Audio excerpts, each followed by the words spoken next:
Où sont les aliscans quand l'ombre est rouge sous les roses et clair le temps? On le connaît bien sûr, acteur inoubliable dans Le 8e jour et formidable plus récemment dans La Belle Époque. On le sait, réalisateur aussi avec des films comme La fille du puisatier ou Marius et Fanny. Mais c'est bien en tant que chanteur qu'il est avec nous aujourd'hui. Daniel Auteuil est l'invité de ce nouveau numéro de À l'affiche. Bienvenue à tous et bonjour Daniel Auteuil. Bonjour madame. Nous sommes ravis de vous recevoir.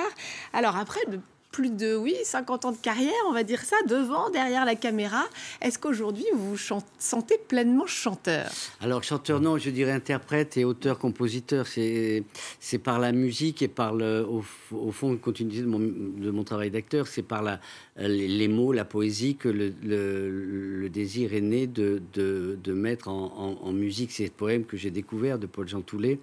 Donc, c'est une façon de continuer mon travail sous une forme différente, mais avec malgré tout une envie très forte depuis toujours de passer de ce côté-là de la musique. Vous allez nous raconter notamment pourquoi finalement vous avez attendu si longtemps. Vous êtes en tout cas en tournée avec votre spectacle musical Déjeuner en l'air. Vous serez d'ailleurs au Trianon les 11 et 12 février, ici même à Paris. Si vous voulez bien, on commence par en regarder quelques images. Avec plaisir. Dieu seul, là-haut si tu existes, ne vois-tu pas son âme en fuite? Viens, gagnons notre toit.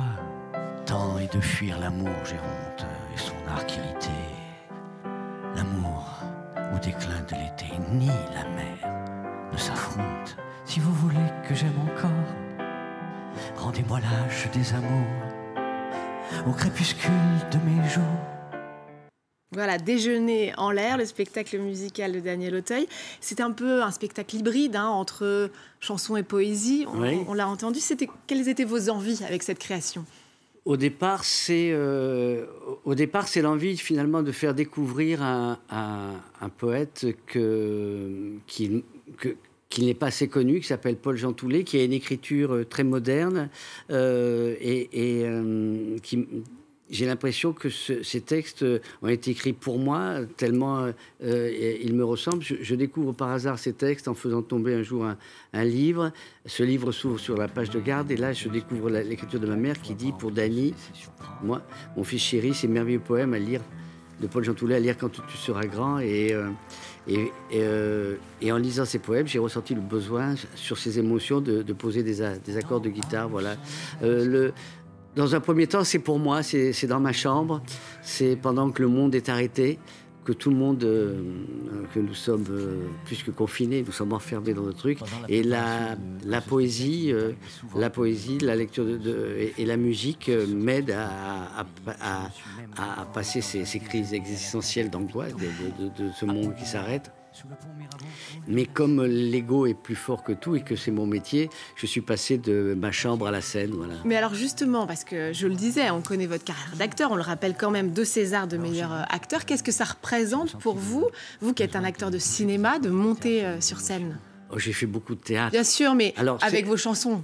Avec mes chansons, c'est une légèreté, une légèreté formidable. Au fond, c'est comme si c'était quelque chose que j'avais voulu faire depuis toujours. Et Dieu merci, je le fais. Enfin, pour moi, tant mieux. Pour les autres, j'espère aussi. Mais pour moi, oui. Ça représente... ça aurait été... quelque chose n'aurait pas été accompli si j'avais pas fait ça, quoi. Oui, vous deviez aller jusqu'au bout de cette envie. Et d'ailleurs, on le découvre en fait avec votre entrée entre guillemets dans la musique, mais elle a toujours fait partie de votre vie. Vos parents, notamment, étaient chanteurs d'opéra. Mes parents étaient chanteurs d'opéra. J'ai commencé moi enfant en faisant Le Fils de Madame Butterfly. J'étais Les Enfants de Carmen. J'ai passé effectivement mon enfance et mon adolescence à chanter. Quand je suis arrivé à Paris pour faire acteur, on ne m'a pas pris comme acteur, j'étais dans des comédies musicales. La musique m'a accompagné tout au long de ma vie. L'énorme succès que j'ai rencontré avec Jean de Florette m'a entraîné avec joie et presque avec obsession dans le cinéma, c'est-à-dire j'ai tourné sans arrêt avec les plus grands metteurs en scène, donc j'étais dans ce courant magnifique. Et encore une fois, c'est mon tempérament. J'ai profité de ce temps qu'on avait pour me questionner et me dire, ben voilà, c'est un signe, c'est le moment, vas-y, fais ces musiques. Mais encore une fois, c'était pas du tout prémédité. Ces musiques, ces mélodies sont venues par... J'ai essayé de dire ces poèmes, de les parler, mais j'ai pensé à Léo Ferré ou à Brassens, ou plus récemment à d'autres qui ont mis en musique la poésie. Et souvent, si le texte poétique est d'une certaine façon suffisamment souple pour accepter une musique, ça fait des chansons formidables. Et d'ailleurs, je lisais dans une interview que vous dites la musique, c'est simple parce qu'on a besoin de personne. Il y avait ça aussi qui vous séduisait? Oui, l'idée aussi, effectivement, de construire un spectacle et que ce spectacle de A à Z vienne de mon travail. Après, je suis appuyé par des gens formidables comme Gaëtan Roussel, qui fait les arrangements de la musique. Après, c'est un spectacle. Il y a Jacques Rouvérolis qui fait la lumière. Enfin, après, ça devient un vrai grand spectacle, intimiste, mais grand, par l'émotion, voilà. Oui, le besoin une envie de... J'avais commencé à avoir ce désir-là quand j'ai commencé à faire de la mise en scène au cinéma et au théâtre, mais ce rapport intime avec le public, c'est quelque chose de tellement gratifiant, c'est-à-dire avoir l'impression de... C'est comme si, après tout ce temps, toutes ces années, c'est un peu ça, j'allais à la rencontre de tous ces gens qui m'ont aimé, qui m'aiment, et échanger, et leur donner ce que j'ai à leur donner, et eux, leur amour. Donc, j'en profite, c'est délicieux. Et donc, vous avez bien fait de Oui. vraiment vous lancer. D'ailleurs, en septembre dernier, vous avez sorti votre premier album. Oui. Si vous m'aviez connu, on va regarder quelques images du clip éponyme. Si vous m'aviez connu du temps des matins souples, quand je marchais sur l'eau, dans Venise la trouble. Si vous m'aviez connu sur ces scènes indicibles, je lançais des couteaux sur de gracies la cible. Si vous m'aviez connu, madame toute nue, sans vouloir me vanter. Là, je montre l'album Si vous m'aviez connu de Daniel Auteuil. Alors, vous l'avez cité, hein, Paul-Jean Toulet, c'est le poète dont vous mettez en musique les mots. Mais là, ce sont vos paroles. Hein, oui. C'est-à-dire que du coup, si vous voulez, puisque je me suis bien à faire des musiques, je me suis bien à faire des textes. Et encouragé par l'écriture de... En fait, encouragé par la fréquentation depuis toujours de tous ces grands auteurs et poètes que j'ai fréquentés dans mon métier. Le fait de fréquenter Marivaux, Molière vous donne quand même un goût d'écriture un peu précis, quoi. Donc, sans être pédant ni prétentieux. Sur l'écriture, j'aime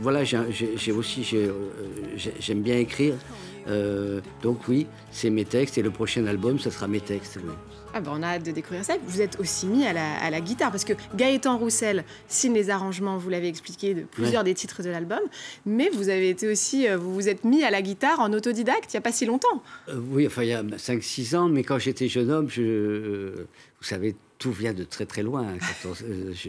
J'y étais déjà un petit peu à la guitare. C'est avec la guitare, effectivement, que je compose, oui. Mais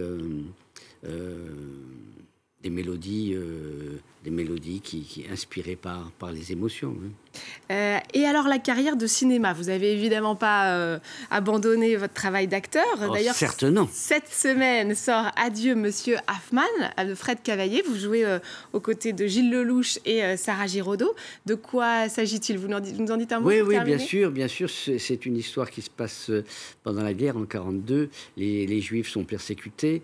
Je dois mettre ma famille en sécurité. Et Et je propose à Gilles Lelouch, qui est mon employé, de reprendre ma boutique. Et quand je reviendrai après la guerre, je reprendrai ma boutique, mais il va me la garder.